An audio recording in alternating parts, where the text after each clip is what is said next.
Únicos en vivo y en directo, queridos amigos, hacemos cultura verdadera a través de las pantallas de la red en este imparable ciclo de revisión histórica. Esa historia de Chile como nunca antes te la enseñaron, como nunca antes la conociste. Quiero presentar desde ya a quienes nos acompañan esta noche. Estamos con Juan Cristóbal Peña, escritor, periodista, autor de ese libro tan interesante que hoy día va a ser materia de análisis, Los Fusileros, crónica secreta de una guerrilla en Chile. Para ponerlos en contexto, el libro que retrata con detalles nunca antes desarrollados el atentado a Pinochet por parte de un equipo frentista en la década de los 80. Estamos también con el doctor en Historia de la Pontificia Universidad Católica, Pablo Rubio, bienvenido. Hola. Una vez más. También con don Esteban Valenzuela, otro doctor en Historia, bienvenido. Y una vez más, don Cristóbal García Huidobro, docente, historiador. Hoy día, la verdad, tenemos tanto que conversar y vamos a arrancar con un resumen de lo que discutimos la semana pasada. Los 77 de Chacarilla. Únicos en vivo y en directo, queridos amigos, hacemos cultura verdadera a través de las pantallas de la red en este imparable ciclo de revisión histórica. Esa historia de Chile como nunca antes te la enseñaron, como nunca antes la conociste. Quiero presentar desde ya a quienes nos acompañan esta noche. Estamos con Juan Cristóbal Peña, escritor, periodista, autor de ese libro tan interesante que hoy día va a ser materia de análisis, Los Fusileros, crónica secreta de una guerrilla en Chile. Para ponerlos en contexto, el libro que retrata con detalles nunca antes desarrollados el atentado a Pinochet por parte de un equipo frentista en la década de los 80. Estamos también con el doctor en Historia de la Pontificia Universidad Católica, Pablo Rubio, bienvenido. Hola. Una vez más. También con don Esteban Valenzuela, otro doctor en Historia, bienvenido. Y una vez más, don Cristóbal García Huidobro, docente, historiador. Hoy día, la verdad, tenemos tanto que conversar y vamos a arrancar con un resumen de lo que discutimos la semana pasada. Los 77 de Chacarilla, los civiles que le rindieron homenaje y sobre todo manifestaron su lealtad a Pinochet en medio de una cruda dictadura y además el plebiscito de 1988, la opción sí versus la opción no, y la oposición que solo en 15 minutos tenía que romper 15 años de silencio en los medios tradicionales. Pongan atención, la nota es de Cultura Verdadera.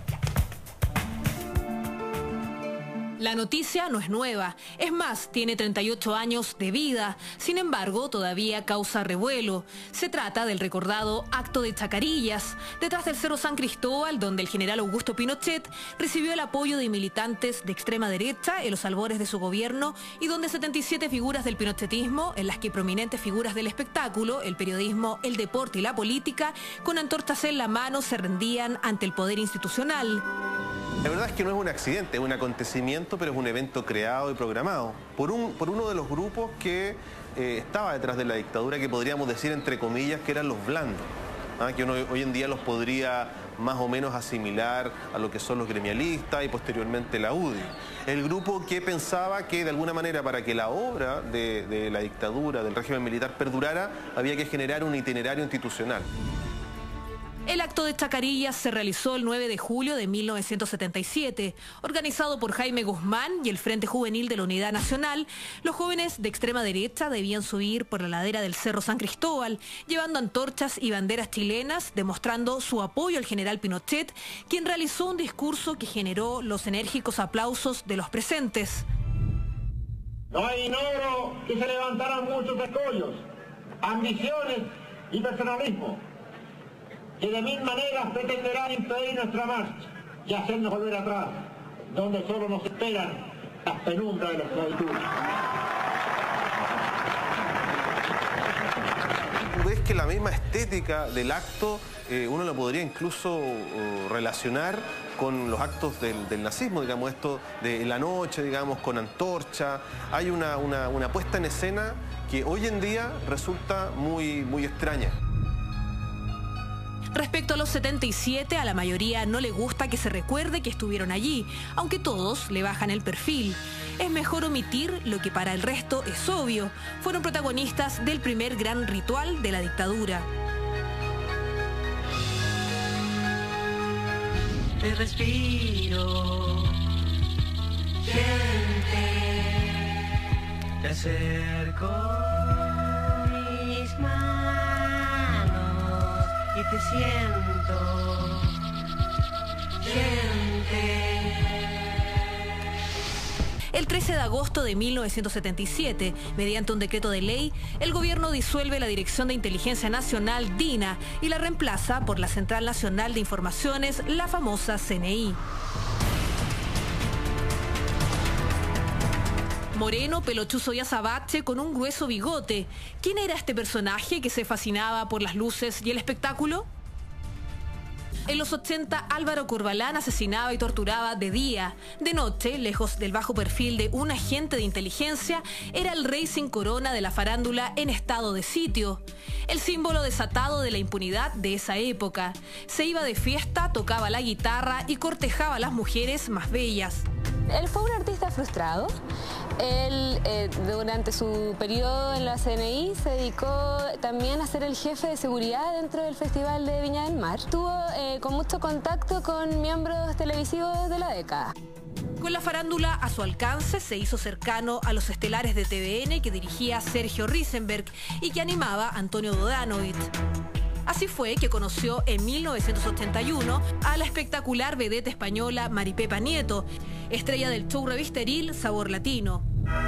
Qué suave es mi piel, qué dulce es tu amor, con él me devuelves la vida, con él me devuelves la vida. En mayo de 1983, los trabajadores del cobre llamaron a un paro y a una protesta en contra del gobierno del general Pinochet.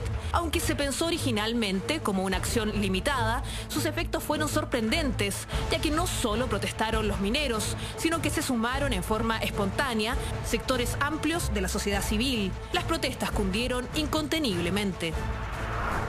Habíamos ensayado distintas vías,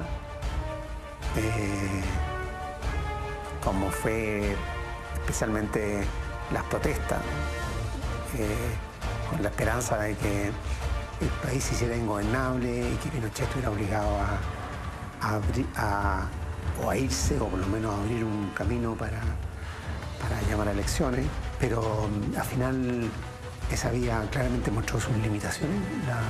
La población no estaba dispuesta a embarcarse en un camino que produjera violencia o que produjera un excesivo desorden. Frente a eso preferían quedarse con Pinochet. Había un miedo porque la represión fue muy grande en los años 80. Es decir, siempre se habla de la mayor parte de las víctimas de la dictadura en los años 70, pero en los años 80 la represión se masificó, sobre todo entre el periodo 1982-83 hasta el 86, con mucha fuerza. Por lo tanto, había un miedo en la población, pero por otro lado también había una profunda desconfianza a que este itinerario institucional y constitucional se fuera a cumplir y fuera a ser respetado por la dictadura. Pero se requería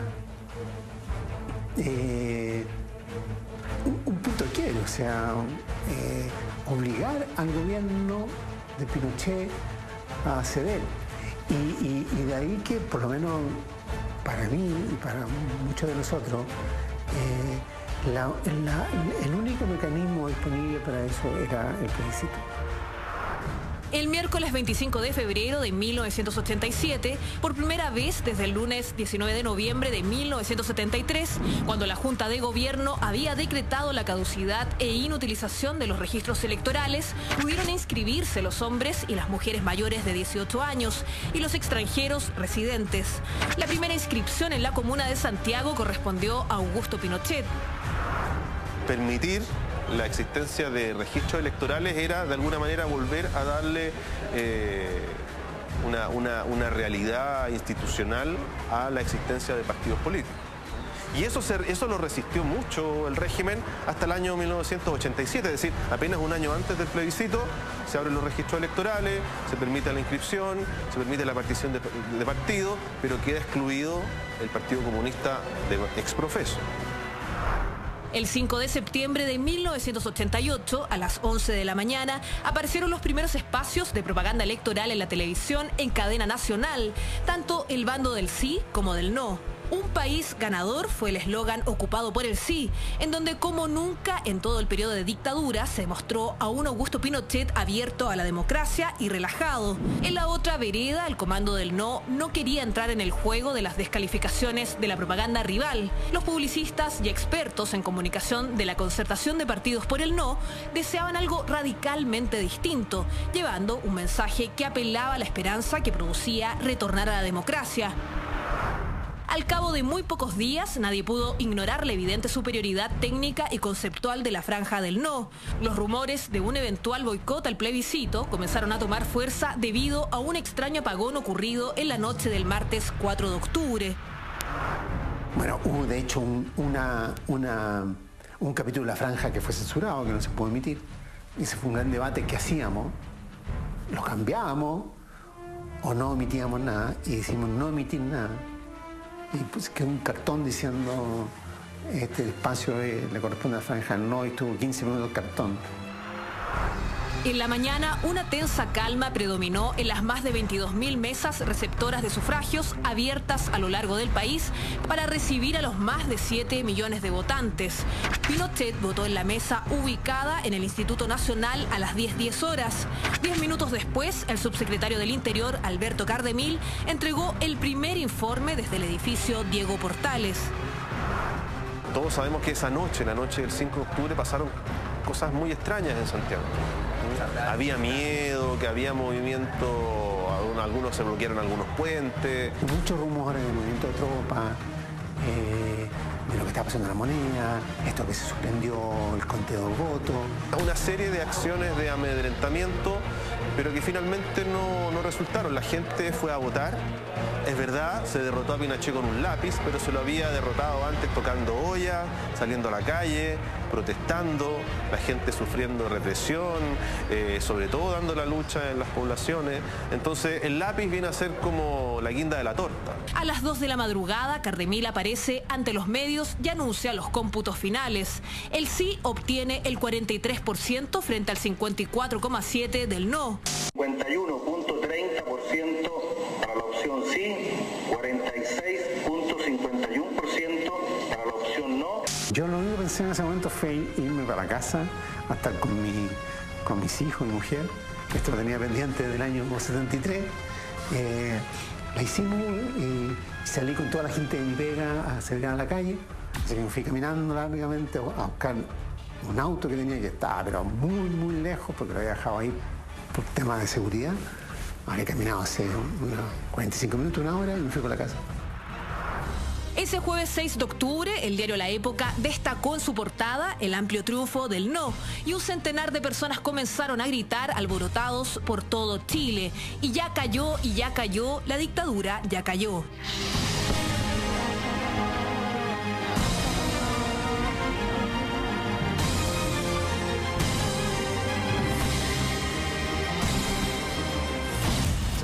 Septiembre. 7 del 7 de 1977. Juan Cristóbal Peña, ¿crees tú que Chacarillas se constituye como el primer gran ritual de la dictadura de Pinochet?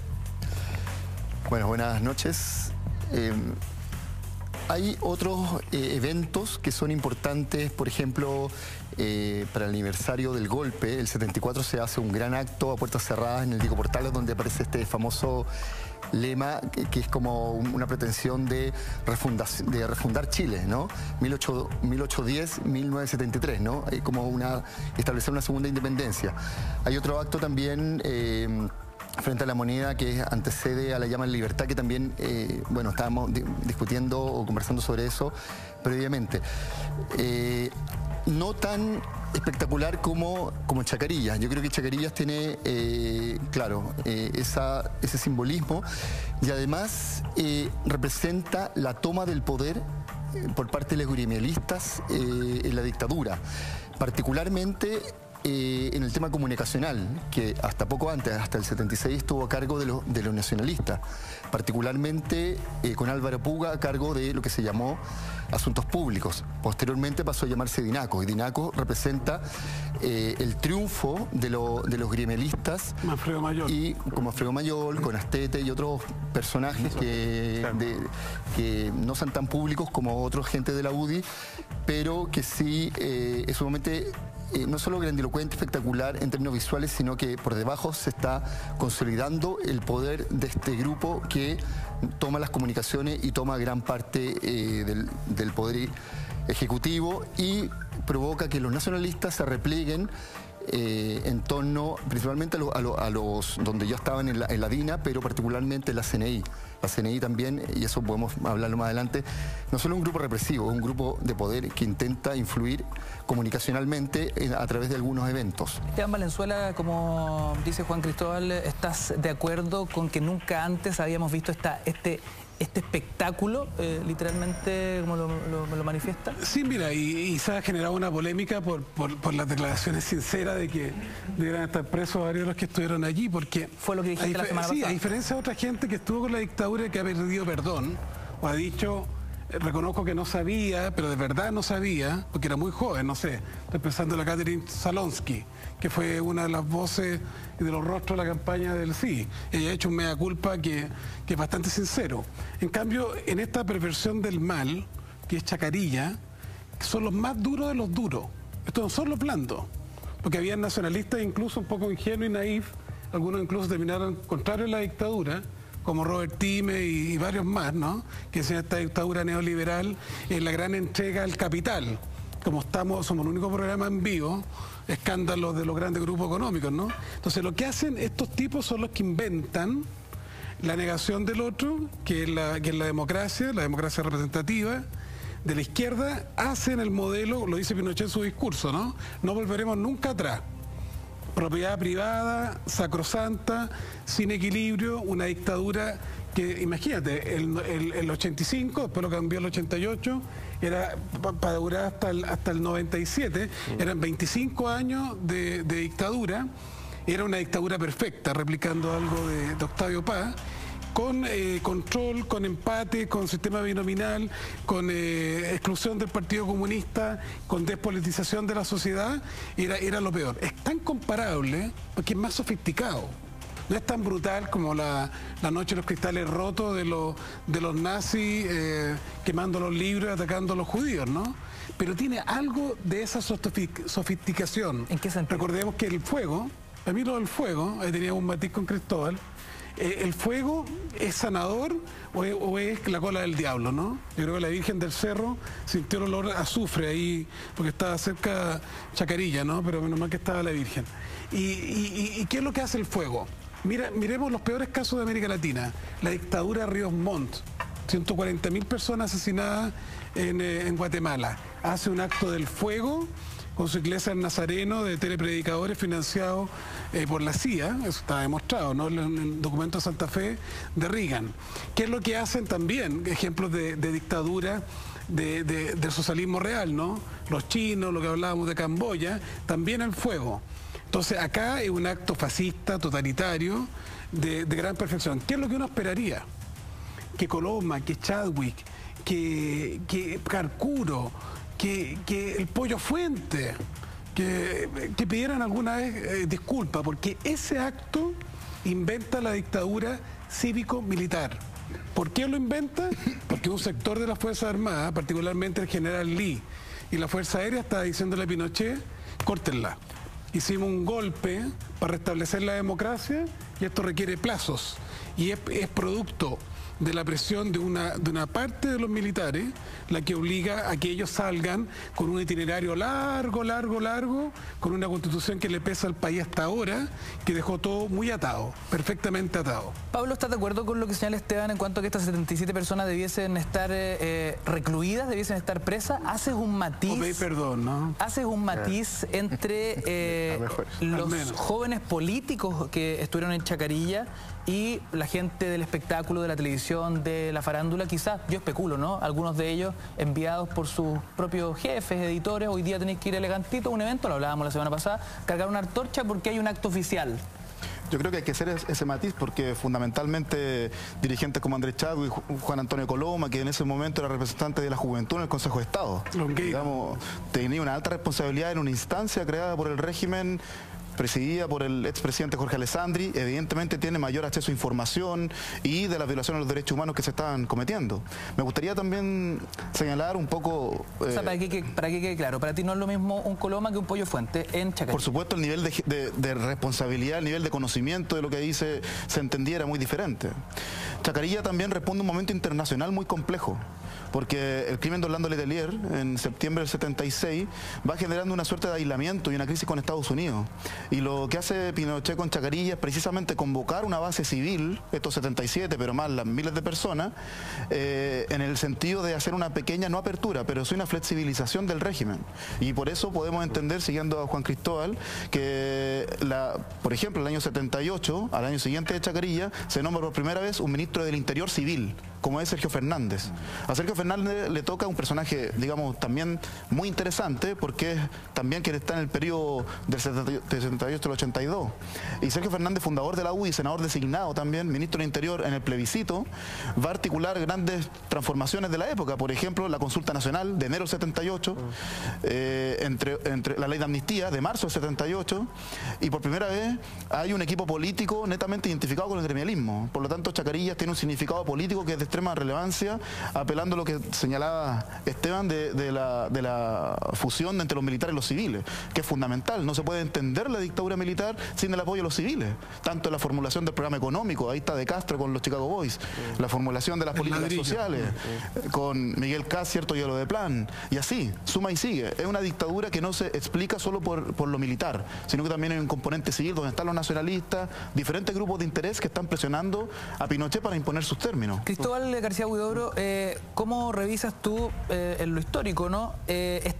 ¿Cómo se articula esta verdadera obra teatral donde llama la atención que son solo jóvenes los que asisten a este hito que es un día específico, el 7 del 7 del 77? Bueno, el día es fundamentalmente por el tema de la batalla de Concepción y es parte, de hecho, de todo un tema dentro del imaginario militar de los 77 jóvenes que perecen, digamos, claro, la batalla de Concepción en 1882, y bueno, pero también hay otra cosa. A ver, primero me quiero agarrar de algo que decía Pablo sobre el tema de lo cívico-militar dentro del régimen. Y eso tiene que ver fundamentalmente con, yo creo que parte un poco antes, como bien señalaba Pablo, o sea, partiendo con el tema del equipo económico del gobierno militar a partir del 75, porque el año antes, digamos, el 73-74, hay toda una discusión entre los grupos nacionalistas, de hecho, y aquellos que pertenecen al grupo de los Chicago Boys, en definitiva.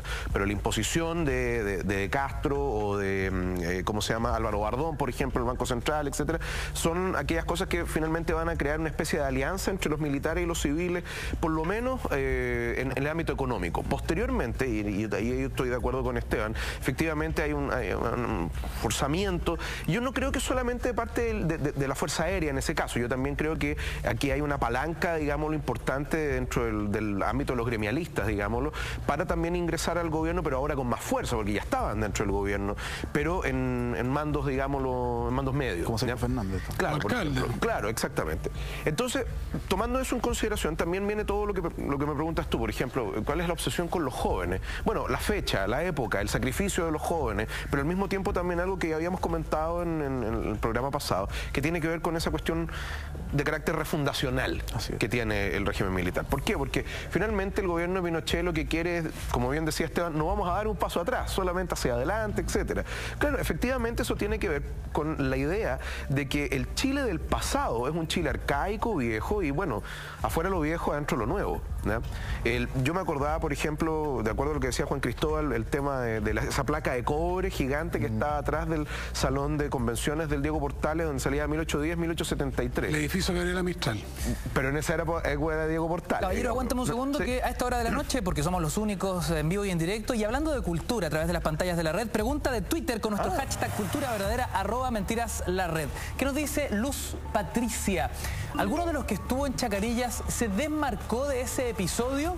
¿A quién le gustaría responder, Esteban, por ejemplo? Bueno, a mí Chadwick, que lo conozco, Andrés, ¿no? Porque fue senador por mi región, ¿no? Por O'Higgins, aunque es santiaguino total, pero usted sabe, usan los territorios como el jardín de la oligarquía. Es una frase tradicional de la política, ¿no? Pero a Chadwick lo conozco. Chadwick esbozó con Piñera una especie de pedir perdón cuando habló de los cómplices pasivos. El punto está que fueron cómplices activos. Y ahí yo insisto, y no es por ser odioso, sino que por buscar, porque la historia no es la historia es verdadera. Lo decía Pablo, el régimen estaba aislado por el terrorismo de Estado. O sea, Pinochet y la dictadura y la DINA inventa Al-Qaeda 30 años antes. Yo creo que Osama Bin Laden les copió a ellos. ¿Cómo atentar en Washington? Nunca en un siglo había habido atentado de otro Estado financiado por la DINA, para que tomemos el peso de la cuestión, de poner una bomba en el DuPont Circle en septiembre del 76 y matan a Orlando de Tele, pero también a Ronnie Moffitt, que es la secretaria, que era norteamericana. Ese es el momento en que Estados Unidos le corta el agua. Sí, pero además ganan los demócratas, gana Jimmy Carter, que es un gran cristiano, un bautista, un hombre de la no violencia, que está enfermo, ¿no? Y que ha promovido el diálogo a nivel internacional. Siempre lo acusan como un presidente débil, pero él hace un giro en la política norteamericana. Los derechos humanos pasan a ser parte de la política norteamericana. Recordemos que el propio Senado norteamericano había hecho una autocrítica por el financiamiento a la CIA de todos los atentados para estabilizar el gobierno de la Unidad Popular, pagar a los camioneros, poner bombas en los puentes, en los oleoductos, en los gasoductos. 1.800 atentados, Ignacio, financiados por los norteamericanos, por la CIA, con los opositores de Allende. Entonces el país de la Guerra Fría. Entonces en ese contexto en que se sabe, en que la iglesia ha sido censurada, que el cardenal Silva no lo dejan entrar a la Universidad Católica, en que la revista Mensaje aparece con su página en blanco porque denuncia a los detenidos desaparecidos y los atentados, violaciones hasta con perros, la doctora Sheila Cassidy, cuando se ha sabido, el Mercurio se ha prestado para este engaño de los supuestos muertos en Argentina, cuando hay ya las primeras casos de detenidos desaparecidos que se conocen. En todo ese contexto, estos jovencitos andan quemando en la hoguera al marxismo, se refunda el país con esta constitución y este itinerario. Entonces tienen que pedir perdón. A ver, profundicemos en ese contexto, Juan Cristóbal. ¿Qué pasaba el año 77 en Villa Grimaldi? ¿Qué pasaba en torno a las violaciones de los derechos humanos cuando por televisión se veían estas imágenes en blanco y negro como las tenemos en nuestro archivo? A ver, yo creería que hasta donde yo he escuchado no ha habido un reconocimiento, un acto de contrición verdadero, profundo, y en el caso de tal vez de muchos, llamémoslo artistas, ¿no? Es exagerado llamarlo así, pero llamémoslo artistas, tal vez no solo deberían pedir perdón por haber hecho ese desfile tan ridículo y tan facho a fin de cuentas, sino que por haber hecho tan mal arte. O sea, estamos hablando de Viking Valdés, estamos hablando de Pollo Fuente, y estamos hablando de alguien como Antonio Bodanovich, que nos torturaron durante por lo menos un par de décadas con ese tipo de música que era la música oficialista. Por tanto, yo creo que hay un reconocimiento que falta ahí. O sea, obviamente sí, hay una ironía en eso que estoy diciendo, ¿no? Pero a lo que voy es que era lo peor de nuestra representación cultural está, digamos, representado ahí, en el sentido de que la dictadura lo que tenía para mostrar era muy pobre. Y en general, bueno, la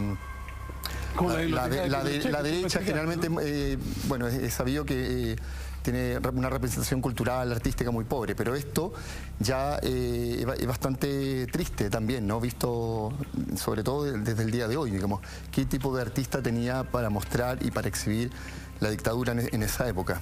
Repito pregunta, Pablo, ¿qué pasaba en...? No respondí la pregunta, pero bueno, perdón, pero por favor, sigamos. No, Juan Cristóbal, te cedo la palabra. Bueno, yo creo que está dicho acá también, ya había ocurrido el atentado a Letelier en Estados Unidos, y eso es un paralelo obligado de parte de la dictadura que obviamente, o por lo menos a mi parecer, no es obra del gremialismo, el sector blando, que es un poco ficticio verlo así, porque pareciera que unos se la jugaron por los derechos humanos y nunca fue así. Esencialmente fue una pugna de poder entre duros y blandos, entre gremialistas y nacionalistas, hablando desde el punto de vista de los civiles. Por tanto, para esa época, del 77, ya había mucha más precaución, ya se había decidido desmontar en la práctica lo que era la DINA y transformarlo en la CNI, dar un marco legal a la represión, a fin de cuentas. Marca una distinción importante lo que fue la DINA de la CNI. La CNI fue igualmente brutal, igualmente asesina, igualmente impresentable, pero cuidaba ciertas formas y tenía otros métodos igualmente brutales, pero que eran distintivos de la DINA, sin lugar a duda. Por tanto, si hay otro marco, el mundo ya mira distinto lo que está pasando en Chile, porque Estados Unidos mira distinto lo que está pasando en Chile. Pablo, para unir ambos contextos, la figura de Álvaro Corvalán es clave, ¿no? Torturador de día, farrero de noche o artista frustrado, como lo documentábamos la semana pasada.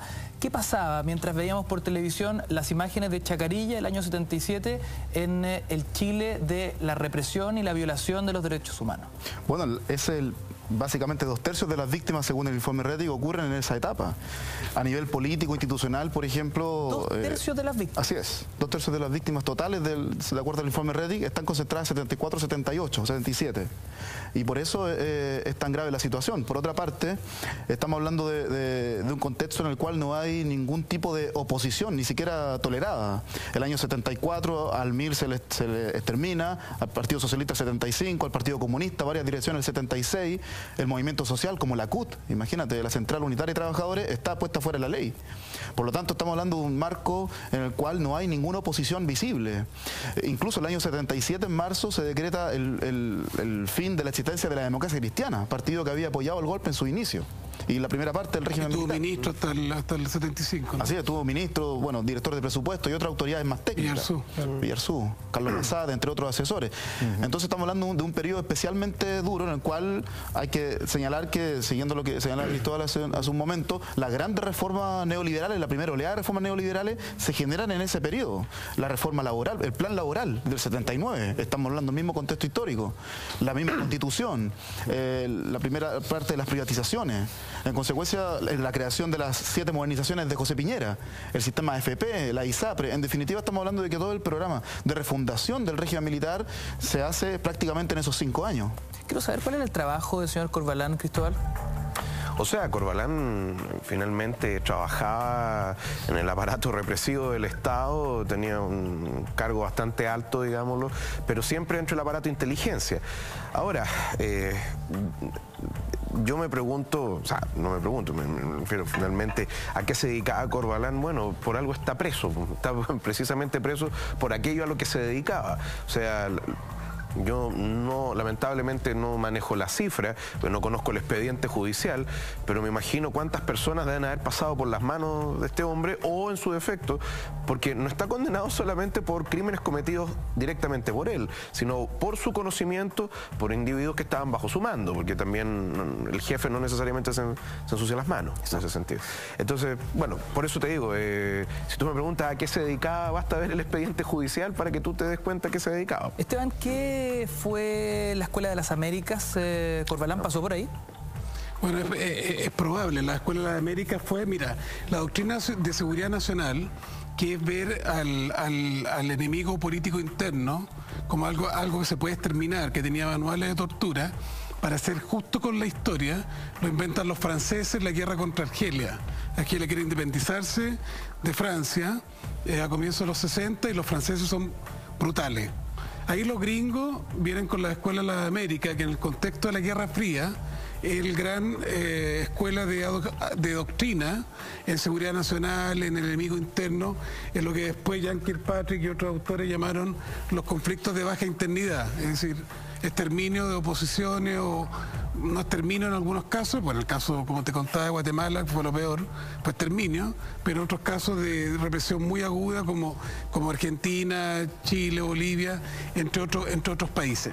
Corvalán pasó por ahí yo creo que quedó repitiendo, porque no creo que le haya dado para el inglés, ¿no? Además era re poco nacionalista, le gustaba la vedette española, no tenía, no era un gallo de un buen gusto, ¿no? Como bien, era poco fino. Pero es un personaje histórico. En todas las grandes dictaduras, cuando tú ves Mengele, el mismo Goebbels, el mismo Hitler que tenía su Eva Braun, estos tipos que tienen todo el poder, se buscan además hacerse dueños de la noche, ¿no? Como, aunque aparezca, algunos se enojen, ¿no? Pero a mí siempre estas historias de Corbalán en la noche y en la farándula, mientras el resto de los chilenos le prohibían la noche y la vida de la fiesta. A mí me tocó, tenía que ir a Malones a las 6 de la tarde. Cristóbal, tú eres más joven y yo tenía que estar a las 9:30, 10 de vuelta a la casa. Fiestas de toque a toque. Esta gente, por eso está acá ahora, ¿no? Claro, este era el poder carreteando total, con nosotros. el poder total. Esto es, a mí me recuerda cuando vemos la historia de Portales, que con plata del Estado se iba de puta aquí a la chimba Bellavista. Estos tipos hacían lo mismo, tenían el poder total. La cifra se calcula en 250 muertos, solo entre el 82 y el 88. Este tipo está metido en la muerte de un gran amigo nuestro, que es Julio Muñoz Otárola, un trabajador del Teniente, que participa en la primera protesta contra Pinochet, que es la del 11 de mayo de 1983. ¿Cómo fallece? Son estos jóvenes comunistas, los abrieron, los torturaron, los tiraron en un avión a los Roqueríos entre San Antonio y Pichilemu. Esa es la historia de los 5 últimos jóvenes comunistas, que los capturaron de a uno, los torturaron a rabiar. Se conoció, hay una grabación entre los pilotos y se pudo conocer la verdad. Este es el personaje. Estuvo metido con el Gurka Zúñiga en la represión del 1 de mayo en la Plaza de Artesanos, en que golpearon además a Moisés Labraña, a Troncoso, el dirigente de la construcción, exiliaron a Manuel Busto. Un año antes habían exiliado a Andrés Saldívar. Pero básicamente, y Juan Cristóbal te lo puede contar, tanto estas operaciones, Albania, de toda la represión más dura entre el 86 y el 88, en que se terminó sin enfrentamiento a la cúpula del Frente Patriótico Manuel Rodríguez y a lo que quedaba de Mir, que andaba por allí suelto. Bueno, Juan Cristóbal. Sí, yo agregaría que tiene Corbalán la particularidad muy similar a la de Contreras, que Contreras, siendo coronel, mandaba sobre generales. En el caso de Corbalán, él no fue jefe de la CNI porque no tenía el grado para hacerlo, pero sí mandaba sobre gente que tenía más jinetas que él.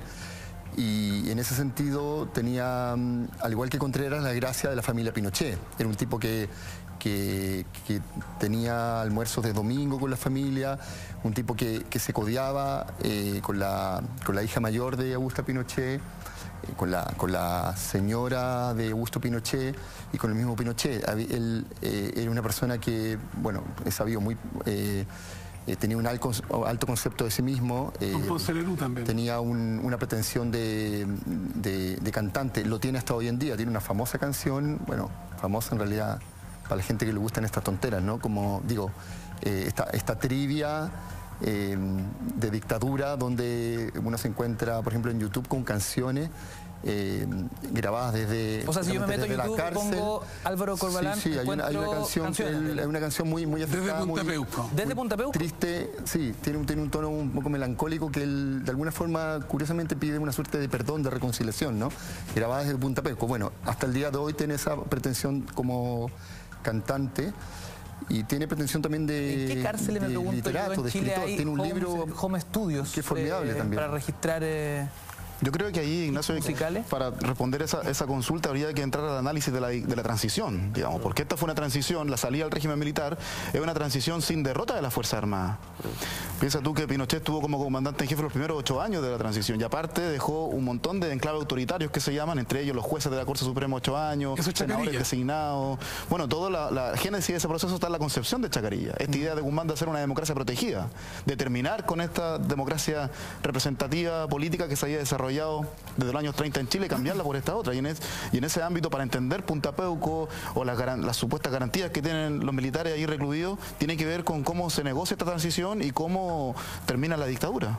Volviendo a la noche, en dictadura de la noche, digamos, fines de los 70, comienzos de los 80, ¿cuáles eran los circuitos, los locales, lo que la historia ya ha documentado en torno a los boliches que frecuentaba Corvalán con sus amigos y que, de cierta forma, iba dando vida a la llamada bohemia en dictadura? Que es difícil... A ver, esa. Claro, porque lo que pasa es que, a ver, primero, tienes que dividir qué época. Porque del 74 hasta el 81 aproximadamente, del 74 hasta el 77, 78, el toque de queda es un toque que iba desde las 6 de la mañana, terminaba a las 6 de la mañana, pero empezaba, en alguna época empezó a las 6 de la tarde, digámoslo, después fue moviéndose la barrera, digámoslo. 6 de la tarde a 6 de la mañana. La primera semana. Claro, la primera después del golpe. Y después se fue moviendo hasta las 8 y después el estándar era hasta las 12 de la noche. Eso era una explicación, por ejemplo, por qué desde las 12 de la noche. Claro, desde las 12 de la noche partía. Es una explicación de por qué los noticiarios, por ejemplo, antes partían a las 9, partían a las 8 de la noche y la franja para adultos partía a las 9. Hasta el año 89 aproximadamente. De ahí entonces, después se liberaliza, pero después del atentado a Pinochet se vuelve a restringir con un nuevo toque de queda, etcétera. En la época de la jornada de protesta también. Ya hablaremos del atentado a Augusto Pinochet. Bueno, en esa época también depende, como te digo, del momento. Entonces, como decía Juan Cristóbal, es muy difícil responder esa pregunta porque hay mucho lugar clandestino, digámoslo, o sea, lugares donde finalmente tú te reunías con tus amigos, pero que no necesariamente eran,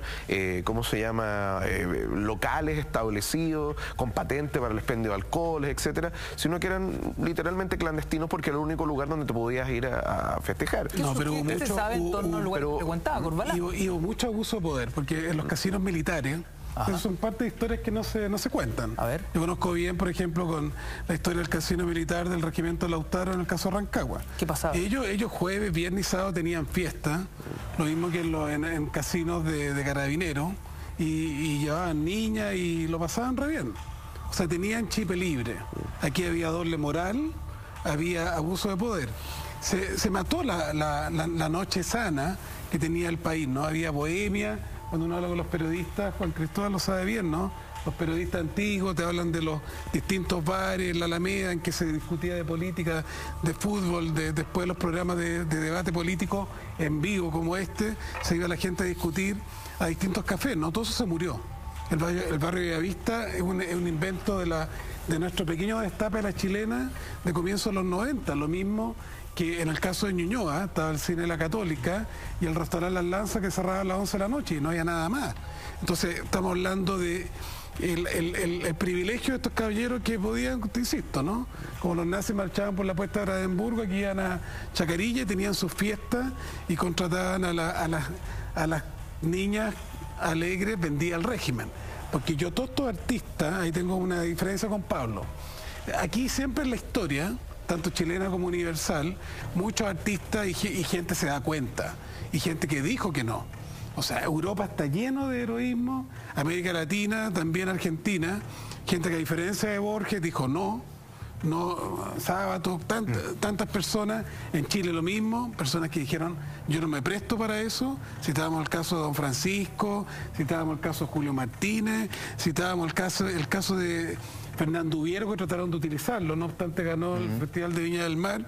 A Fernando me contaba cómo a él lo presionaron muchas veces para ser parte de actos del régimen y él siempre se negó. Bueno, ¿para qué decir el Grupo Abril? Harto más guapa que la Maripepa Nieto ahí, la Tati Pena, como ellos ganaron el Festival de Viña con la canción folclórica, invitaciones a tocar la canción Chilota, que era canción de protesta, porque era el poder total de la noche de la dictadura, era una dictadura. Pero hay algo bien interesante ahí en torno a la figura de Don Francisco. Esto ya ha sido contado algunas veces, ¿no? Pero cuando se bombardea y más bien se destruye la casa de Tomás Moro de... Se bombardea, Ignacio. Se bombardea, claro, bombardea, sí. Y se destruye la casa de Salvador Allende. Una de las pocas cámaras de televisión que había en aquel entonces era una propiedad de Don Francisco. Le piden que él documente en cámara lo que está sucediendo en la residencia del presidente ya Estaba Allenda ahí. Con la hija de él, hábilmente le dice al militar a cargo cómo yo voy a robarle cámara, digamos, a un acto que, digamos, usted está presenciando, usted el que está a cargo, documentelo usted, ¿no? Y pasa la historia, ese militar, como quien relata lo que está sucediendo en la residencia de Tomás Moro, y no don Francisco, lo que podría haber marcado un antes y un después en su carrera profesional. ¿Quién sabe? Bueno, hubo gente bien demócrata que fue incluso parte de algunos de los panfletos que tuvo la dictadura. O sea, él decide ahí dar un paso al lado, digamos, claro, y decir, yo aquí pero para esto no me presto. Tempranamente. Pero hubo gente como el mismo Emilio Filipe, que después dirigió la revista Hoy, que al comienzo, en toda esta idea del plan Z, hicieron parte de inventos de la dictadura y fueron eco, ¿no? En un momento ahí muy al inicio. Pero pidieron después, hicieron los mea culpa. Que volviendo a lo que decía Juan Cristóbal, es lo que uno echa de menos de decir aquí hubo cómplice activo, no esto de cómplice pasivo, un chamullo, ¿no? La omisión lesiva, eso queda para niños chicos, pero aquí está el mundo condenando Chile. Kennedy había logrado que, a pesar de las amenazas militares por la cosa con Perú y Bolivia, los 100 años de la Guerra del Pacífico, la dictadura puso en peligro al país, porque los norteamericanos, por las violaciones de los derechos humanos, hubo una enmienda de armamento y pertrechos militares al país, producto de la dictadura, no por culpa de los chilenos. Entonces ellos nos pusieron en peligro, en estricto rigor. Entonces todo ese contexto en que estos caballeros hacen la quema de antorcha. Este personaje del espectáculo de la televisión en este gran rito de la dictadura del año 77 genera mediáticamente una nueva imagen del régimen, digo, en la población. El hecho de que esa persona te entretiene todos los días en la televisión, forma parte de este acto, genera cierta simpatía de esa población desinformada o mal informada con lo que estaba pasando. Precisamente, Ignacio, lo que explica el origen de esta dictadura es el golpe militar. Y ese golpe militar, pensemos que el año 73 en Chile estaba dividida en dos partes la sociedad chilena. En marzo del año 73 la oposición a Salvador Allende obtuvo más de un 55% de los votos. No todos querían un golpe, es cierto, pero aún así hay una división muy grande de la sociedad chilena. Y por eso mismo, los 77 Chacarilla o los que apoyan al régimen militar, a mí me parece que hay que entenderlo en su contexto, debido a la crisis que se suscitó en el gobierno de la Unidad Popular, lo cual es cierto, no justifica el golpe de Estado, pero Pinochet tiene el 88, un 44% de los votos, lo cual no es menor en el contexto luego de 15 años de régimen militar. A mí me parece, desde lo que dicen las fuentes, o desde la historia, desde el análisis histórico, que el régimen militar tuvo un gran apoyo en vastos sectores de la sociedad chilena. No sé si contarlo como mayoritario o minoritario, pero a mí me parece que hay que entender ese sector de la sociedad chilena que todavía en los años 90 apoyaba la figura de Pinochet. Caballeros, viajamos rápidamente al día 7 de septiembre del año 1986, la tarde de domingo que paralizó al país. El atentado a Pinochet en la nota de Cultura Verdadera.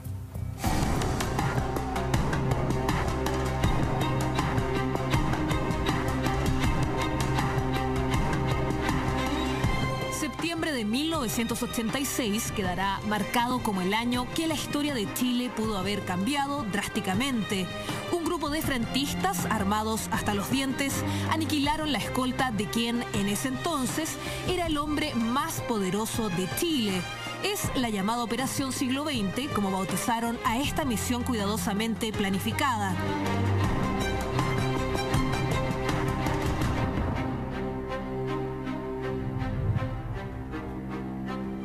La verdad es patrimonio de todos los chilenos, y una vez que todo esto salga a la luz pública y se conozca, ahí el pueblo de Chile, los jóvenes, los viejos, las mujeres, los hombres, tendrán que emitir un juicio y tener una opinión, pero conociendo la verdad. Y hasta ahora no se ha conocido la verdad. Los dirigentes comunistas, férreos opositores de Pinochet y los pocos que sabían de esta operación declaraban que el año 1986 sería el decisivo en la lucha contra la dictadura.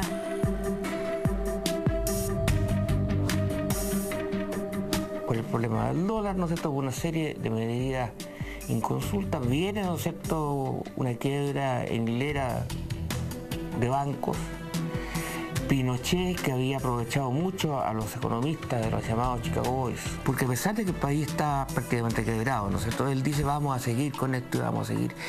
Y con la ayuda de un buen economista, que es Nambiji, logra, ¿no es cierto?, tomar el rumbo neoliberal con éxito. Y los últimos años de Pinochet, desde el 86 para adelante, ¿no es cierto?, son años en que se vuelve a retomar el alto crecimiento, lo que continúa durante el gobierno de Patricio Aylwin.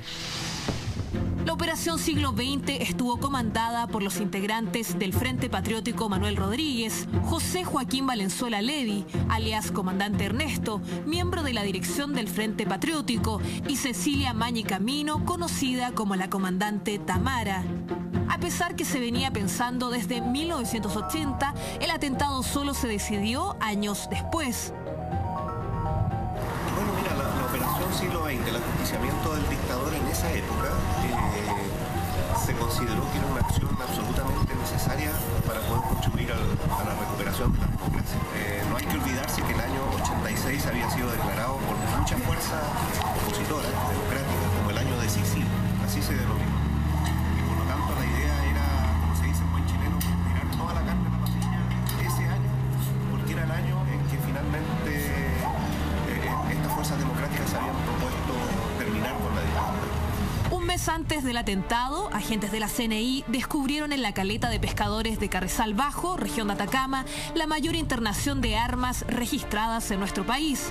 Fusiles M16 y lanzacohetes Love de fabricación estadounidense que Vietnam ganó en la guerra y entregó a Cuba. Los pocos que se salvaron de la confiscación se usaron en el ataque a Pinochet.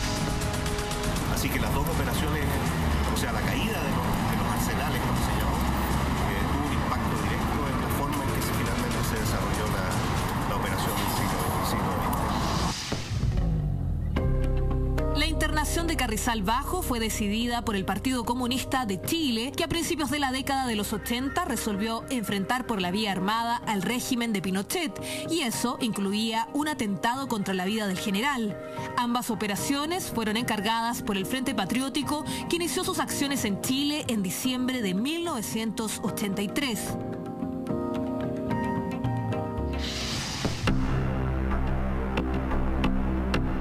Fue el atardecer del domingo 7 de septiembre de 1986. Pinochet acostumbraba a pasar los fines de semana en su casa del Melocotón, y la ruta del Cajón del Maipo presentaba inmejorables condiciones para que un grupo de combatientes del Frente Patriótico Manuel Rodríguez atentara contra la vida del general Augusto Pinochet. La idea era esperar un aviso telefónico en la casa de una compañera nuestra que estaba en el Cajón del Maipo y que nos avisaba que la caravana efectivamente del dictador venía bajando. En ese momento salían los combatientes a ocupar sus posiciones y los que no íbamos a participar en esa emboscada, en ese momento todos evacuamos la casa y salimos hacia Santiago, y los combatientes hacia el Cajón del Maipo a ocupar sus posiciones, que era menos de 1 kilómetro de distancia.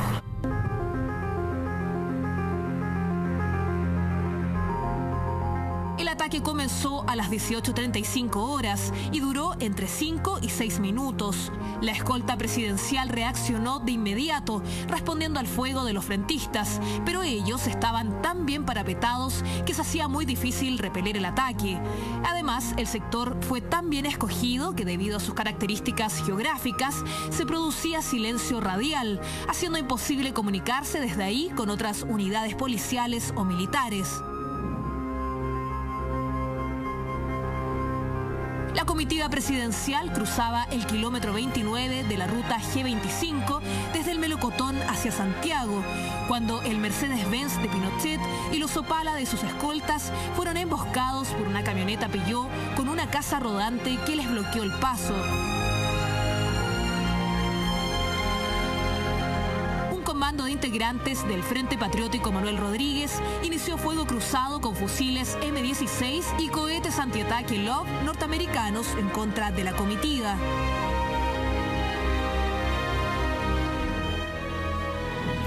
El ajusticiamiento de Pinochet no solo era un acto de justicia, no solo era una especie de que pague el dictador por los crímenes, sino que además tenía un propósito bien pragmático, que era, como decía al principio, descabezar la dictadura en un momento de empuje final de las fuerzas democráticas para tumbar a la dictadura.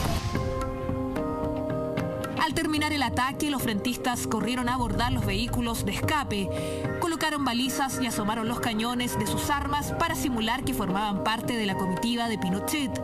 Huyeron rumbo a Santiago a refugiarse en casas de seguridad, convencidos de que habían matado a Pinochet. Yo creo que la sensación inicial era, mucha que lástima que no haya resultado esta operación tan importante y que nosotros pensábamos que iba a jugar un rol importante en el término de la dictadura ese año, y por eso lo habíamos hecho. Por otra parte, sentíamos felicidad de que por lo menos eso no había significado la muerte de combatientes nuestros, porque de ahí no salió ni siquiera nadie herido. Pero mirándolo en el tiempo, yo creo que la operación dejó en la historia de Chile establecido que este pueblo nuestro nunca va a estar dispuesto a aceptar a la larga los abusos, los crímenes que pueda cometer cualquier dictador. Pero fueron atentados fallidos, y eso yo diría que ayudó a la dictadura bastante, a la larga. Y falló en cuanto a atentado.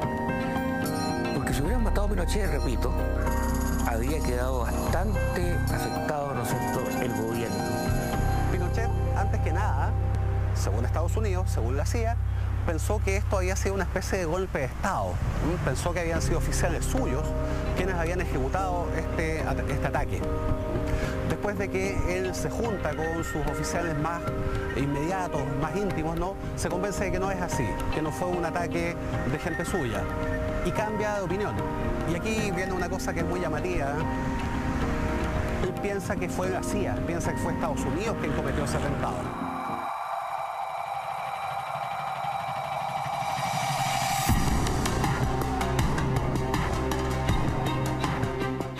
Terminó con 5 muertos y 11 heridos. Sin embargo, no lograron su objetivo y Pinochet se mantuvo con vida. Por cadena nacional vieron a Pinochet relatando los hechos en el lugar del atentado, mientras el Ministerio del Interior decretaba el estado de sitio. En la noche, escuadrones de la CNI salieron a cobrar venganza y mataron a 4 opositores, entre ellos el periodista José Carrasco. Además, la Policía de Investigaciones detuvo a varios líderes de la oposición, entre ellos Ricardo Lagos.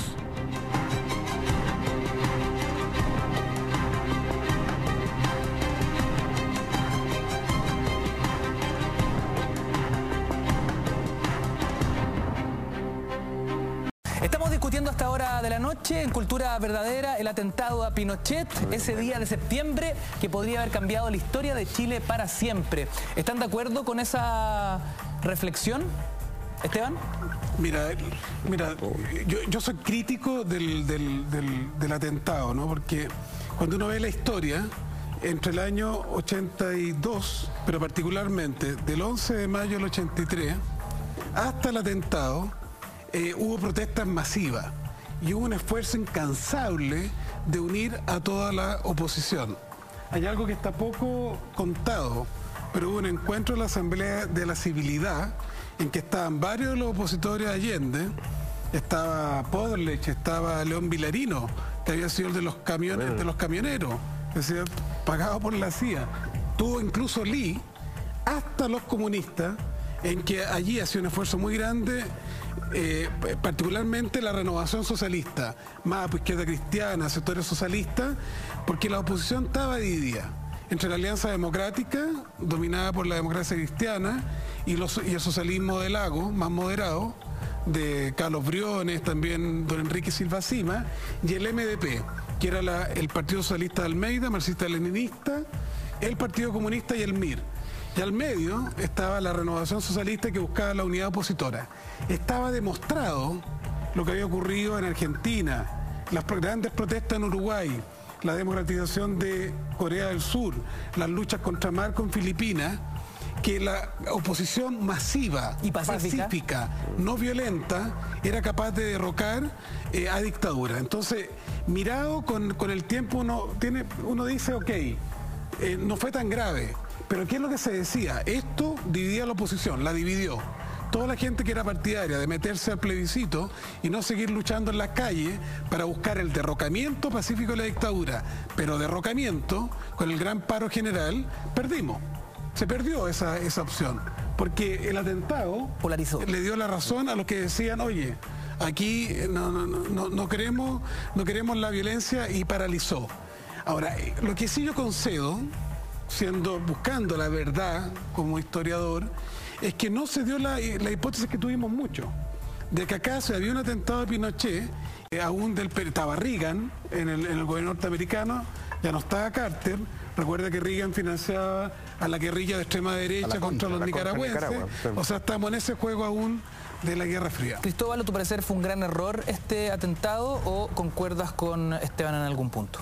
O sea, Esteban dice que fue un gran error en parte, digamos. Entonces, indicas que la historia ha dado otro foco. Parecía, según tú entendí, sí, porque un gran error Monseñor Hurtón, le doy la palabra a Juan Cristóbal, hablaba mucho, pero Monseñor Hurtón decía algo que es cierto. En la doctrina de Santo Tomás, doctrina católica, la Suma Teología, hay un concepto que es el tiranicidio.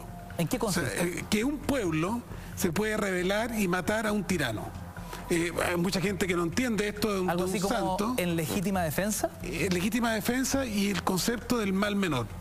O sea, es cuando ya no hay ninguna otra salida, sino queda otra que matar al tirano en una fe cristiana que dice no matarás, dice que en caso extremo, porque es mal menor, para evitar una dictadura que mata a otro, es legítimo el tiranicidio. Entonces, bueno, era un debate en las fuerzas opositoras de la época. Sí, a ver, yo tengo algunos matices con Esteban en cuanto a que, y con la discusión acá, en cuanto a que el gran hito que determina el fin de las movilizaciones masivas por parte de la oposición a Pinochet en ese momento no es el atentado, sino que el hallazgo de los arsenales. Que fue poquito antes. Un mes.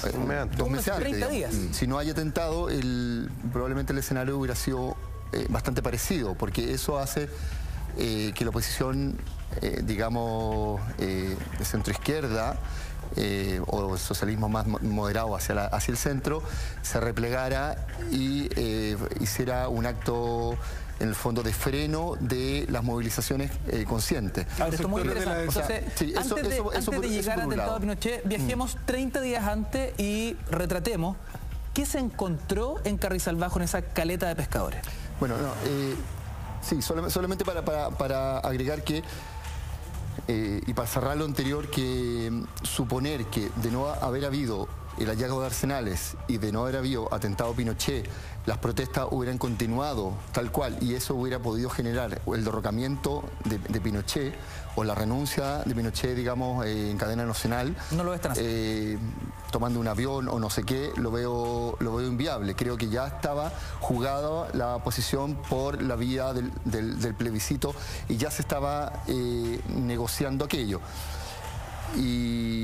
Detengamos en ese Por ejemplo, punto, Ignacio, ya el año 84, personeros de la oposición como Patricio Elwin, Silva Sima y otros críticos del régimen de la derecha como Francisco Bulnes habían reconocido como un hecho la Constitución del 80 y habían decidido pelear en la institucionalidad del régimen la salida al mismo. Por lo tanto, aquí hay una oposición tremendamente dividida. El Partido Comunista, el año 1980, da pie a su política de la rebelión popular, que en definitiva es el fundamento ideológico de la fundación del Frente 3 años más tarde. Por lo tanto, la oposición, si bien es cierto, participa en las protestas en su conjunto con un movimiento social amplio, pero hay diferencias estratégicas de fondo. Y Pablo, por otra parte, el 4 y 5 de julio del 86, que fue la 15ª protesta, fue masiva. Claro. Era el año decisivo. Había mucha vitalidad, había habido estado de sitio a fines del 84 hasta comienzos del 85. Recuerda que siguió habiendo mucha movilización. Juan Cristóbal, los estudiantes de la Chile sacaron al rector, los secundarios se levantaron en el 87. Hubo a Federici, ¿no?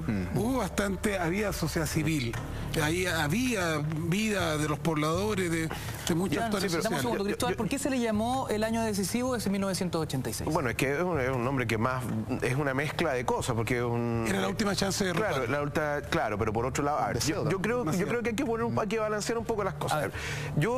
A ver, estoy de acuerdo más que nada con Pablo, porque efectivamente desde hacía tiempo ya venían las discusiones, digámoslo, y los acercamientos entre el gobierno de la época y la oposición. Está hasta cierto punto ¿cómo se llama? Las gestiones fracasadas al final. Bueno, conversaciones Jarpa con Jarpa, claro, la cuestión de Sergio Onofre Jarpa, que era ministro del Interior en esa época. El acuerdo nacional. Y el acuerdo nacional. Entonces, entre todo eso, indudablemente que ahí lo que se busca es precisamente desactivar el tema de las movilizaciones.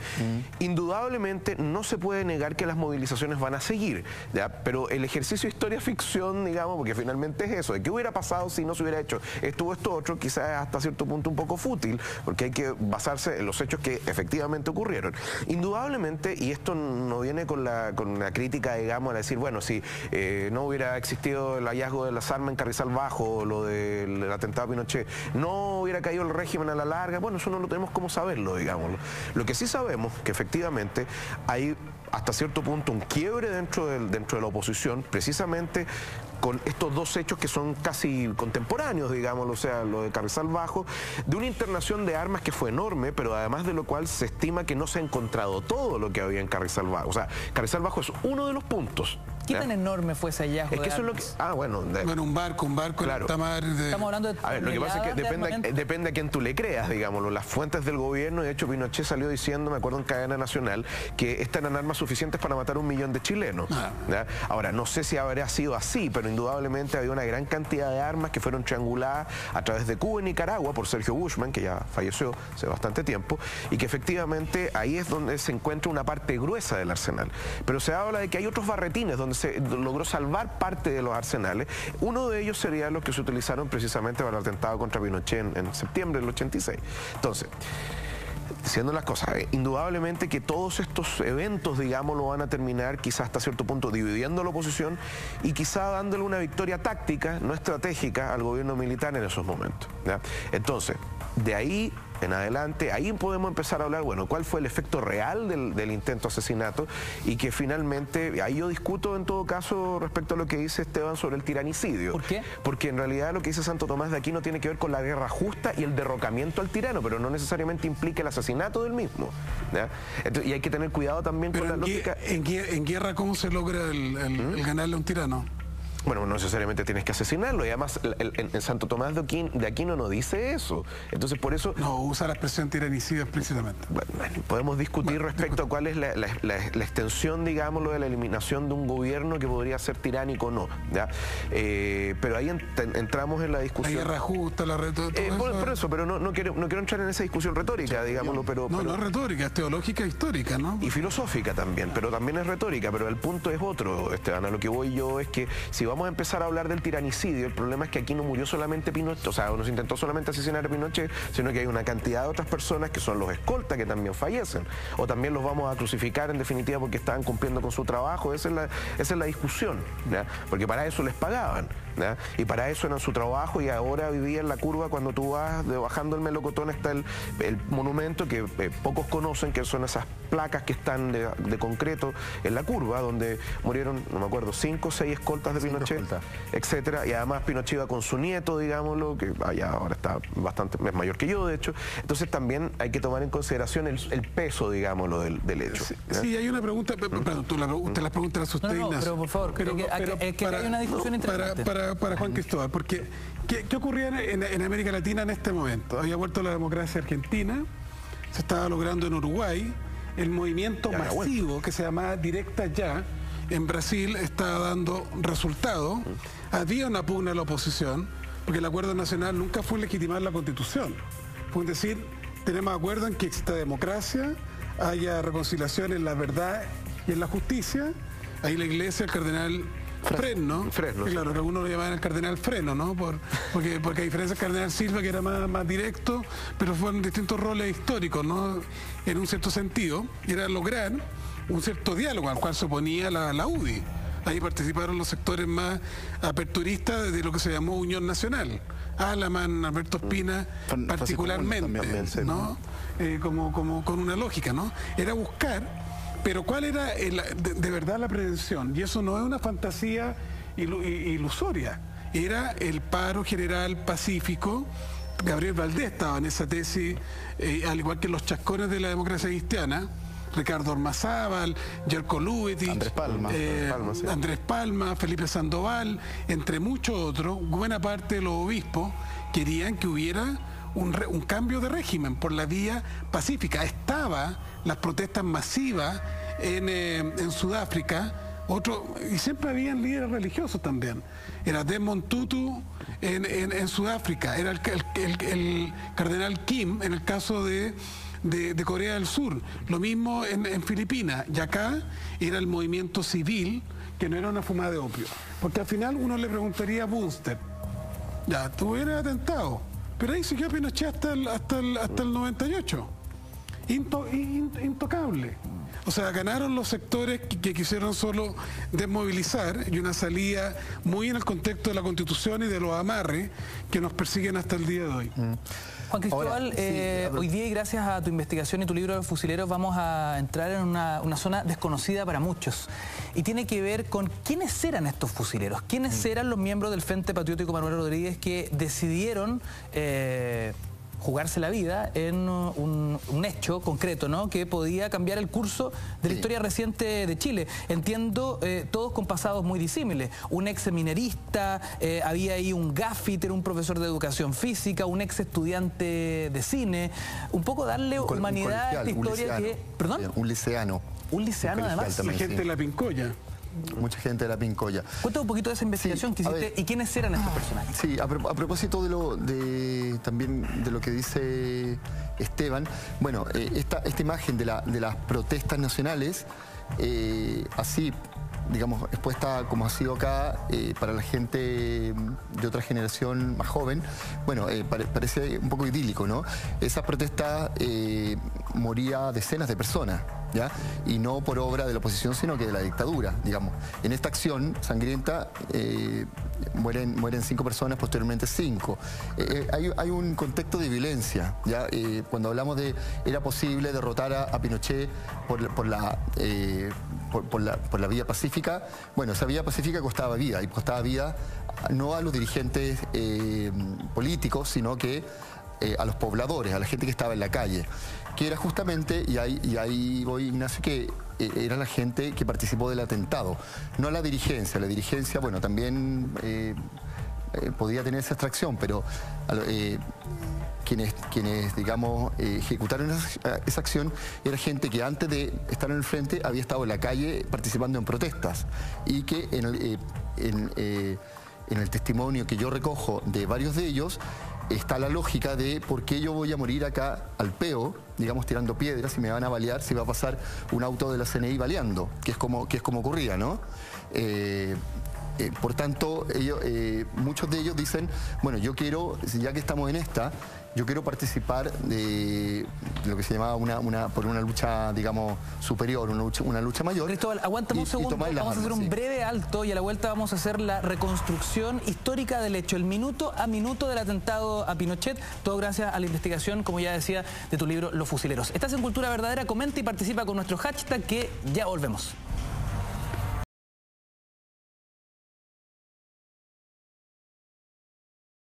Estamos en ese juego aún de la Guerra Fría. Cristóbal, ¿a tu parecer fue un gran error este atentado, o concuerdas con Esteban en algún punto? O sea, Esteban dice que fue un gran error en parte, digamos. Entonces, indicas que la historia ha dado otro foco. Parecía, según tú entendí, sí, porque un gran error. Monseñor Hurtón, le doy la palabra a Juan Cristóbal, hablaba mucho. Pero Monseñor Hurtón decía algo que es cierto. En la doctrina de Santo Tomás, doctrina católica, la Suma Teología, hay un concepto que es el tiranicidio. ¿En qué consiste? O sea, que un pueblo se puede rebelar y matar a un tirano. Hay mucha gente que no entiende esto de un, ¿algo así como santo. ¿En legítima defensa? Legítima defensa y el concepto del mal menor.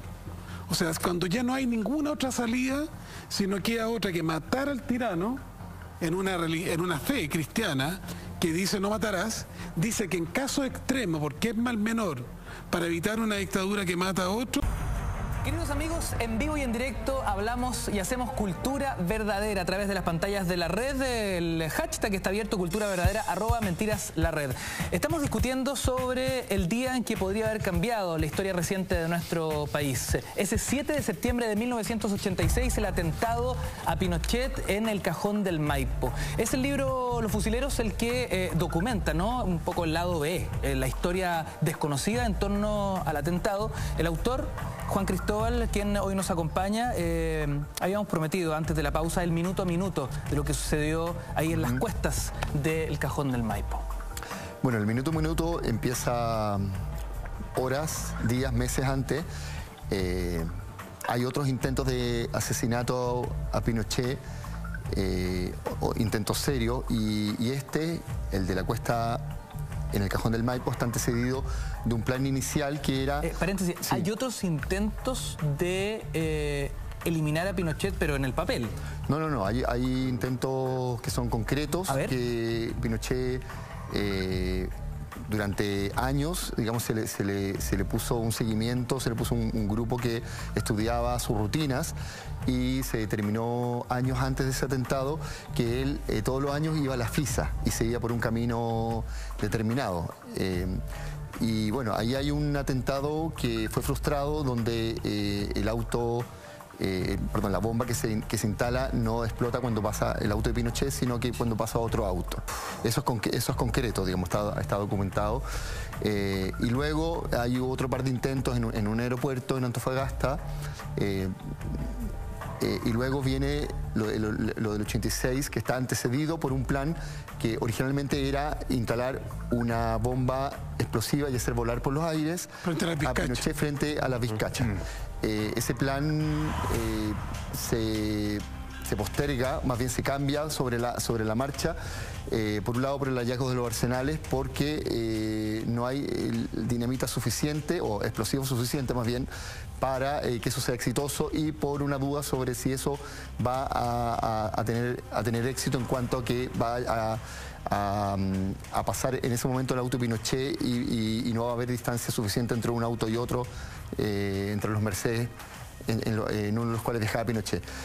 Y ya hacia fines de septiembre del 86 se determina que el mejor plan, que también ya estaba estudiado, es ejecutar una emboscada de aniquilamiento, que es como se define en términos militares, como se define el mismo frente lo define así, en esta cuenta Las Achupallas, que es un sector que reúne condiciones, características muy especiales, ideales también para hacer un atentado de esta naturaleza. ¿De dónde venía y a dónde iba Pinochet esa tarde de domingo? Esa tarde venía de su casa del Melocotón, unos kilómetros más arriba, y él acostumbraba a ir prácticamente todos los fines de semana para allá. Eso también devela la gran torpeza de la inteligencia de la escolta y de toda la gente que estaba... O sea, pero lo último, por algo los tipos hicieron un túnel ahí durante varias semanas, si es que no meses, y se la juegan porque él va a estar todos los fines de semana, va a estar allá durante ese periodo. Era una rutina de Pinochet. Completamente. Es más, la semana que debía ser el atentado en la cuesta de la Achupalla, Pinochet va al Cajón del Maipo, pero se devuelve de madrugada, porque esa noche muere Alessandri. Y Pinochet, más bien está agonizante, Pinochet parte al hospital donde está agonizante, y eso frustra ese fin de semana el atentado, y por tanto es por eso que los fusileros, los que participan de esta acción, que son los que disparan particularmente, son 20 hombres y una mujer, vuelven a Santiago, pero a los pocos días se van a recluir a una hostería en Cajón del Maipo también, simulando ser seminaristas de Schoenstatt, con Biblias, con rosarios, canciones religiosas, etc. Y a la semana siguiente, el 7 de septiembre, se ejecuta el atentado. Pinochet nuevamente va justamente al Cajón del Maipo, y vuelve como casi todos los fines de semana, ese domingo 7 de septiembre, como siempre, a la misma hora, y tomando el mismo camino, que pudiendo haber tomado otro por el puente El Toyo, que justamente fue construido porque Pinochet tenía casa de veraneo en ese lugar. Tú dices torpeza en la inteligencia en torno a que, me imagino que la figura de Pinochet siempre estaba en riesgo, ¿no?, de sufrir un atentado y se dibuja una rutina sin ningún contratiempo, fácil de monitorear. O sea, además había un grupo de adelantados, habían 2 autos que pasaron por ahí que no vieron nada. Vehículos de la CNI, lo describieron. Sí, claro, que esa gente luego del atentado no lo pasó nada bien, pero también dio cuenta de la torpeza, de la falta de talento y la chapucería también chilena que se da en todo orden de cosas, en la inteligencia del ejército chileno también. O sea, ¿cuál fue el rol de César Bunster? Particularmente él arrienda aparatos logísticos, casas, autos, con su verdadera identidad. Junto a Tamara, que aparece ahí, que ella originalmente iba a estar en el atentado, pero a última hora sale, es reemplazada, y Tamara, que es Cecilia Magni. Que muere en Los Queños después. Sí, justamente. Y lo que ocurre con Bunster, él pasa la historia como una persona que efectivamente es de los pocos que tiene figuración con nombre y apellido en la organización del atentado, pero él nunca dispara, digamos, y él tampoco nunca es detenido. Este panel de expertos y sobre todo hoy donde seguimos desmenuzando la historia B de Chile, la verdad que quizás nunca antes te habían contado. Hoy en torno al atentado de Augusto Pinochet, ese 7 de septiembre del año 1986. Juan Cristóbal Peña, la figura de estos fusileros, yo, citando tu libro, ¿no? La figura de estos personajes que venían de profesiones, oficios o estudios totalmente disímiles. ¿Por qué ellos y no otros? Me pregunto, ¿eran tipos que tenían entrenamiento militar, estaban preparados o simplemente tenían los huevos para arriesgar su vida en una acción que a todas luces podía acabar con su existencia? Sí. A ver, una minoría de ellos tenía entrenamiento militar verdadero, porque entrenamiento militar, irse al cerro a disparar unos cuetazos con un arma hechiza, eso no es entrenamiento militar. Unos pocos tenían entrenamiento militar en Cuba, que eso ya comienza a ser un poco más serio, más serio o más de verdad. Algunos meses, una suerte de curso express. Experiencia militar tenía muy poca, experiencia en combate. Y tan así era que dentro del grupo de los primeros que detienen, los que son detenidos por la Policía de Investigaciones, por la Brigada de Asalto, estos policías no pueden creer que están frente a los autores del atentado Pinochet porque ellos suponían que eran unos tipos altos, fornidos, con acento cubano, de barba, ¿no? Como el estereotipo del guerrillero. Del barbudo. El Castro, claro. Justamente. Y esto que tenían los primeros eran bajitos, digamos, flacos, como jinetes de la hípica. Y además, particularmente, por lo menos la mitad de los primeros que habían detenido tenían muy poca experiencia militar. Uno de ellos ni siquiera había disparado. Tanto sí que, no había disparado previamente, tanto sí que los policías se negaban a creer esto, los golpeaban, los torturaban, digamos. Para que dieran los verdaderos nombres. Claro, y para que dijeran la verdad, dónde se habían preparado, cuándo habían ido a Cuba, no qué sé yo. Y hubo un error con la distancia del cohete Love, ¿no? Sí, no, para terminar esta historia que ilustra muy bien el grado de preparación también, ¿no? Y es muy significativo. Bueno, en un momento uno de estos fusileros le dice, o sea, es cierto, digamos, yo jamás he disparado. Es más, la única vez que he disparado brevemente es en los patitos de los Juegos Diana. Esa es la declaración. Esa es la declaración, claro. Eso también además está documentado. Bueno, yo lo cuento en el libro. Lo que se ajusta plenamente a la verdad, ¿no? O sea, muchos de ellos no tenían verdadera preparación, tenían escasa experiencia en combate, pero tenían cojones, tenían valor y fueron con la convicción de que no saldrían con vida de ahí y con la promesa de que tenían entre un 1 y un 5% de posibilidades de salir con vida de ese lugar. Entre un 1 y un 5%. Eso es la estimación que hicieron los jefes de una acción que ellos estaban seguros de que era suicida, de que iban a matar a Pinochet, pero que era muy difícil salir con vida. Y lo que los salva es algo tan elemental como la ocurrencia de uno de ellos, de Hernández Norambuena, Ramiro, de ponerle balizas a los autos al momento de escapar, simulando ser policía, simulando ser CNI. Eso es lo que les permitió hacerla, digamos, más veloz. Sí. ¿Qué tipo de armamento manejaban? Ellos tenían fusiles,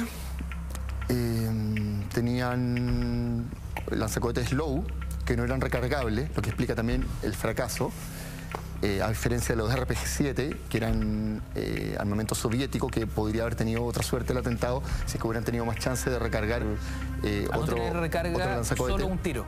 Justamente. Tenían... O sea, solo una oportunidad. Digamos que habían 4 grupos de asalto y habían, si mal no recuerdo, unos 4 lanzacohetes por grupos. Y tenían, y esto también da cuenta de cómo fue el atentado, tenían granadas caseras fabricadas con tarros de durazno donde se le introducía explosivo y tuercas, clavos y otros tipos de cosas. Pero eso era, eso era todo el armamento con que contaba esa acción. Juan Cristóbal, vamos a hacer un breve alto. Te quiero preguntar a la vuelta sobre la relevancia de Guillermo Tellier en el atentado y, por supuesto, la reconstrucción del minuto a minuto en esta cuesta específica, ruta al Cajón del Maipo. Seguimos desmenuzando el lado B, el desconocido de nuestra historia en torno hoy al atentado de Pinochet, ese 7 de septiembre del año 1986. Vamos y volvemos, estás en Cultura Verdadera. Hablamos del atentado Augusto Pinochet, ese 7 de septiembre de 1986, un atentado que a todas luces podría haber generado un giro dramático en la historia reciente de nuestro país. Juan Cristóbal Peña, escritor de Los Fusileros, el libro que retrata el lado B, el lado desconocido de esta historia. Yo te preguntaba sobre el rol de Guillermo Tellier antes de la pausa, para que sigamos también haciendo el minuto a minuto. Sí, bueno, formalmente Tellier para entonces era jefe militar del frente. No obstante que Gladys Marín tenía mucha influencia en todos los ámbitos del PC, incluido el militar. O sea, pero sin lugar a duda tenía una importancia vital. Y más allá de la responsabilidad política que le cabe, también tiene una responsabilidad sobre la suerte del atentado, en tanto que no solamente Tellier, sino que la dirigencia del PC determina la suerte, en cierta medida, del atentado en cuanto a que ordena que las armas que se utilicen no sean de procedencia soviética, y es por eso que utilizan lanzacohetes Slow y no RPG-7, que son recargables. Por eso también, justamente como recordaban anteriormente acá, también utilizan fusiles M16, que son de procedencia norteamericana. Algo bastante ingenuo, porque pretender, digamos, que qué sé yo, engañar, digamos, a la inteligencia militar, siendo que todo el mundo sabía a esas alturas que el frente dependía directamente del Partido Comunista. Cosa distinta era que no lo reconocieran abiertamente. ¿Qué sucedió, Juan Cristóbal, en la cuesta, digamos? ¿Qué sucede en esa curva específica donde se inicia el tiroteo? Bueno, son aproximadamente 7 a 8 minutos de combate. Combate es un poco, podría ser exagerado, porque hay una emboscada donde, con el poder de fuego que describíamos anteriormente, se ataca a la comitiva. Los lanzacohetes no están todos dirigidos. ¿Perdón? ¿Cómo se logra que los vehículos en donde viaja Pinochet se detengan en la mitad del viaje, digamos? Se detienen mediante una casa rodante tirada por un auto que se atraviesa en medio, al final de la cuesta. Un Peugeot Station con una casa rodante que paraliza el tránsito. Correcto. Y en la retaguardia, bueno, se cruza una camioneta con frentistas que también activan el fuego contra el último auto de la comitiva. Y los lanzacohetes no están todos dirigidos a los Mercedes-Benz, que son 2. También están dirigidos a los autos de los escoltas. Curiosamente, el único que tiene efecto es contra uno de estos autos escoltas donde mueren la mayoría de sus ocupantes. El que está dirigido a a uno de los Mercedes no detona, o sea, no sale, se chinga directamente, y otro, como ya todos saben, rebota en el vidrio del Mercedes de Pinochet. Bueno, hay mucho poder de fuego por parte de los fusiles, mucho poder de fuego con estas granadas caseras con tarros de durazno, y los lanzacohetes, los pocos que se activan. Hubo varios que no funcionaron, algunos que funcionaron pero que desviaron su objetivo. En parte se cree porque eran armamentos que estaban en desuso, que venían de Vietnam, que se recopilaron de diferentes lados y por tanto no estaban en buenas condiciones. Eso dura 7 a 8 minutos. Paréntesis, ¿cuántos vehículos componían la comitiva? 5 vehículos. ¿En qué vehículo viajaba Pinochet? Pucha, no recuerdo exactamente, me parece que en el último Mercedes. Porque el chofer logra salir marcha atrás y logra sortear el fuego justamente del grupo de retaguardia. Queridos amigos, seguimos reconstruyendo esta historia en esta noche de cultura verdadera. El minuto a minuto del atentado de Augusto Pinochet en el cajón del Maipo. Hablábamos que Pinochet viajaba en el vehículo número 3 de esta comitiva. ¿Ellos sabían exactamente en cuál vehículo viajaba Pinochet? ¿Lo tenían estudiado? No lo sabían. Sabían que viajaba en uno de los 2 Mercedes. Y para eso tenían destinado 2 lanzacohetes para cada uno de esos Mercedes. Por supuesto que en una época donde no había la conectividad. Había un meme de la época, ¿no? Que era el Mercedes de Hitler, ¿no? Entonces era bien forrado. Entonces no resultó. Me llamó mucho la atención este disparo que alcanza el vehículo de Pinochet y es el vidrio del vehículo el que técnicamente le salva la vida, ¿no? Sí, justamente. Eran unos Mercedes que tenían un par de meses. Antes Pinochet no andaba en vehículo blindado y fue el hallazgo de los arsenales lo que alerta a la inteligencia del ejército a reforzar la seguridad y comprar este par de Mercedes blindados, que fue lo que les salva la vida. Incluso eran a prueba de balas en los neumáticos. Y es por eso que logran arrancar. Hay un dato no menor, los arsenales no son descubiertos por una vecina ahí de Carrizal Bajo. Es la CIA la que informa a la dictadura, al gobierno militar, de que con fotografías, etcétera, que se publicaron después en los diarios de la época, todo el movimiento de los botes menores que fueron llevando el armamento. Los satélites, Guerra Fría, ¿no?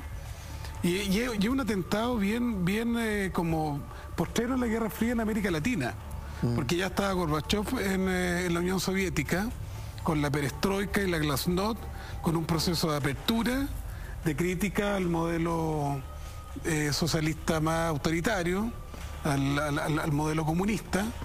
Ya había un proceso de inicio de negociaciones en la guerra civil de Nicaragua. Guatemala ya estaba solo quedaba El Salvador. Esteban, dame un segundito, tenemos que hacer la última pausa en esta noche de cultura verdadera. A la vuelta entendemos cómo recrudece la dictadura post atentado a Pinochet, según el análisis de nuestros expertos. Vamos y volvemos. Comenta en nuestro hashtag Estás en la Red. Ya volvemos. Minutos de este Cultura Verdadera de día lunes en un acalorado debate en torno al atentado de Pinochet desde el 7 de septiembre del año 1986. ¿Cuánto recrudeció la dictadura a partir de ese día? Cristóbal García Huidobro. No, ahí hay un tema que es inmediato, que es la reacción que tiene el gobierno frente al atentado. En cuestión de horas, digámoslo, se aplica estado de sitio y además una norma transitoria de la Constitución, que es la 24ª transitoria. ¿Qué implica esa norma?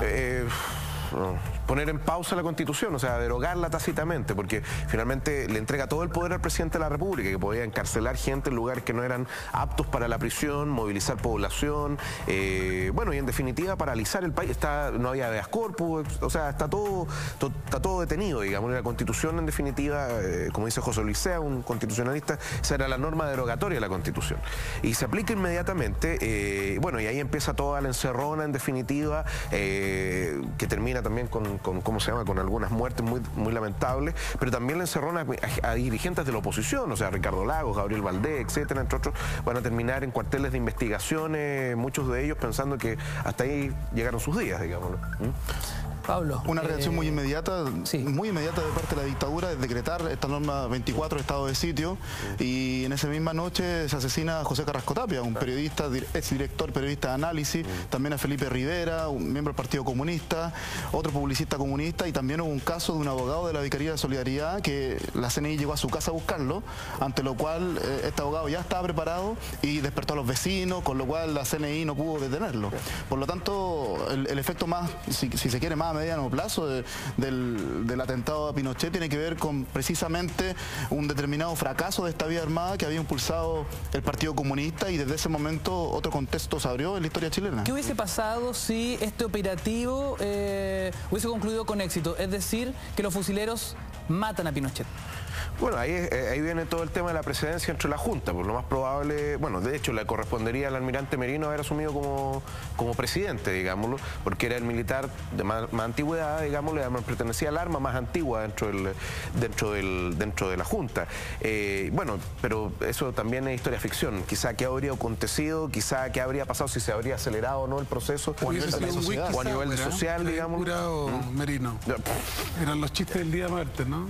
¿Es verdad que era caído al litro o era más bien por una problemática? Yo creo que una problemática, pero bueno, en fin, puede ser. Lo que pasa, pero yendo al tema fundamental, bueno, no sabemos qué hubiera pasado, y yo creo que es mejor tener las cosas claras como ahora, digámoslo, en definitiva, donde finalmente hay una restauración del régimen democrático en Chile, pero que a todas luces, digámoslo, la reacción del gobierno militar fue dura, rápida y violenta, como lo decía Pablo también. Entonces, ¿qué habría acontecido? Bueno, con la sociedad también. Que habría sucedido una sociedad civil que está en pleno proceso de movilización. Claro, que es lo que hablaba Esteban en su momento. Un año y medio después. Caballeros, se nos fue el tiempo, no, lamentablemente. Maldito tiempo. Maldito tiempo, ya tendremos oportunidades de seguir hablando de este y otros temas tan interesantes siempre en Cultura Verdadera, todos los lunes desde las 10 de la noche a través de las pantallas de la red. A ustedes los invitamos a degustar la excelencia de la gastronomía peruana con el mejor pisco sour de la capital, Restaurante Pisco Sour, ubicado en Pasaje Plaza Egaña 68. Nos visitas en piscosourplacegana.cl o llamas al fono Delivery 22895. Ni sorteos, ya lo sabes, Restaurante Pisco Sour, el mejor sabor peruano. A cada uno de nuestros panelistas esta noche, infinitas gracias. No, gracias a ti. Muchas gracias. Por sus opiniones, por su experiencia y por la historia retratada. Ya tendremos oportunidad de seguir avanzando con más historia desconocida en Cultura Verdadera. Cuídense mucho, bien así somos. Mañana 22:30 horas, Mentiras Verdaderas acá en la red. Hasta la próxima.